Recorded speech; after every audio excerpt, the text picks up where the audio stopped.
আসসালামু আলাইকুম। রাজনৈতিক বিভাজন ধীরে ধীরে স্পষ্ট হচ্ছে এবং সেটা খুব দ্রুত একেবারে পরস্পর বিরোধী অবস্থান বা মুখোমুখি অবস্থানে চলে যাচ্ছে।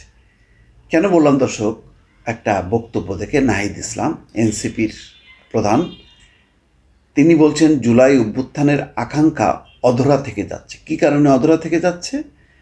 বলছেন যে বিচার এবং সংস্কার ছাড়া কেবল নির্বাচনের দিকে গেলে সেটা জনগণ এবং গণ অভ্যুত্থানের সঙ্গে প্রতারণা হবে।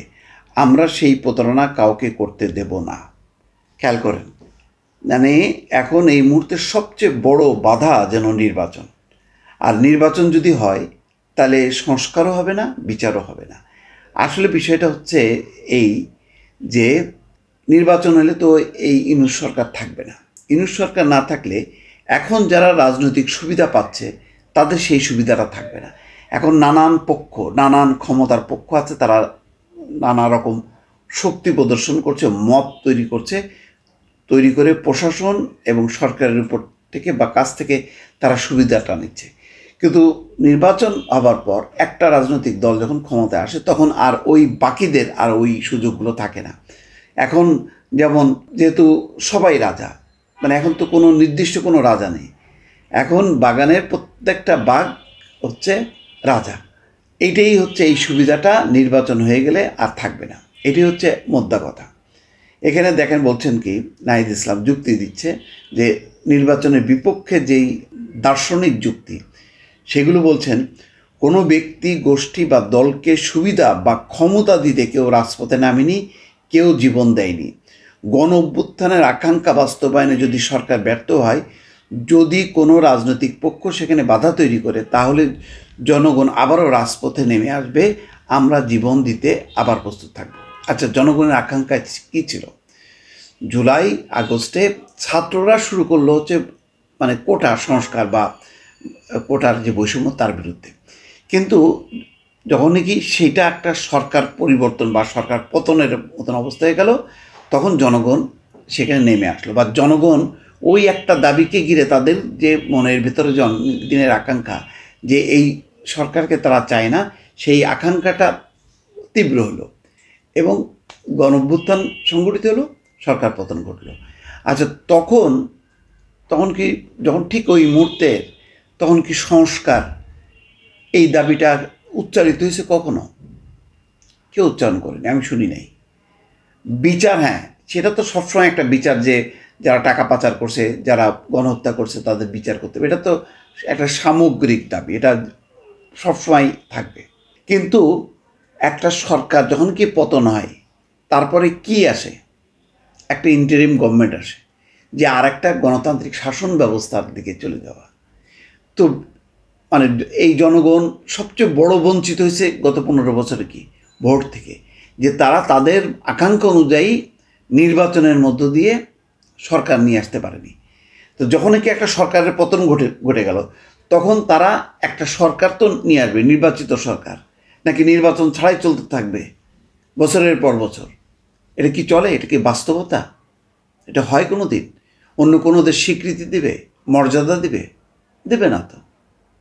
ডক্টর মোহাম্মদ ইউনূসের সাথে সম্পর্ক, তার অবস্থান বা গণঅভ্যুত্থানের চেতনার কারণে তারা বলছে যেহেতু ইন্টারিম গভর্নমেন্ট, সেই কারণে তারা বলছে যে ওকে ইন্টারিম চলুক, তারপর একটা নির্বাচিত সরকার আসুক। কিন্তু সেই নির্বাচিত সরকার কবে আসবে? এই যে নাহিদ ইসলামদের সবচেয়ে বড় ভয় হচ্ছে নির্বাচন। কারণ নির্বাচনের পর যে দল ক্ষমতায় আসবে তারপরে তো তাদের কোনো অস্তিত্ব থাকবে না। মব তো শেষ। সেই গণঅভ্যুত্থানের যেই সংগঠিত শক্তি, সেটা তো তারা তাদের কাজ শেষ করে যার যার জায়গায় চলে গেছে। এখনও তারা মাঝখান দিকে একটা রাজনৈতিক দল খুলে বসছে, একটা দোকান খুলে বসছে। তো এই দোকান বন্ধ হয়ে যাবে যদি একটা নির্বাচন হয়। কারণ এই নির্বাচনে কেউ বলতে পারবে যে এই নির্বাচনে এনসিপি 200টা আসন পাবে? 200টা আসন পাওয়ার মতন যদি অবস্থা থাকতো, তাহলে এনসিপি সবার আগে বলতো নির্বাচন দাও। যেহেতু তাদের কোনো সম্ভাবনা নেই, সুতরাং তারা এখন নির্বাচন না ছাড়া যতক্ষণ থাকে ততক্ষণ ওই পারসেপশন দেখাবে যে ইউনূস সরকার মানে তো আমাদের সরকার, এনসিপির সরকার।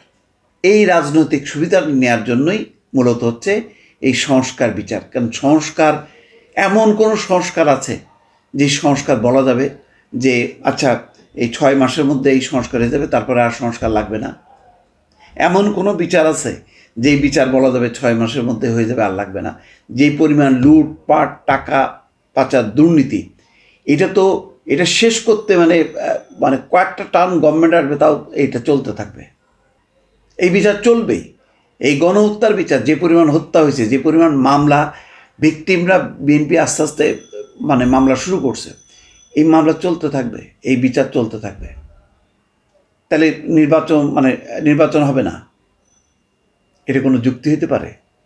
আমি তো বললাম তো, এখন ওই যে হেফাজত বা অন্যান্য দল যে যার অবস্থানে, যেহেতু সরকার নেই, সবাই এখন বলতেছে সরকার, সে তার মব খাটায় বা শক্তি খাটায়, সে তার সুবিধাগুলো নিচ্ছে। হ্যাঁ, রাজনৈতিক সরকার আসলে সেই সুবিধাটা পাবে না, সেই কারণেই তারা শঙ্কিত। যদি পার্লামেন্টে কোনো আসন না পায়, তাহলে পার্লামেন্টেও তাদের ভয়েস নেই। এনসিপি 5টা আসন কোনো জায়গার থেকে তারা জিতবে, এই নিশ্চয়তা নেই।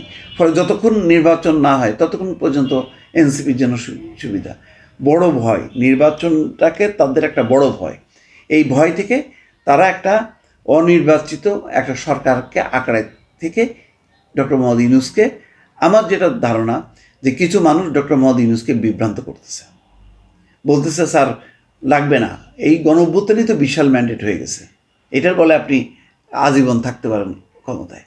এই কিছু লোকের একটা আশকারা বা এক ধরনের মোহবিষ্ট করছে ডক্টর মোহাম্মদ ইউনূসকে।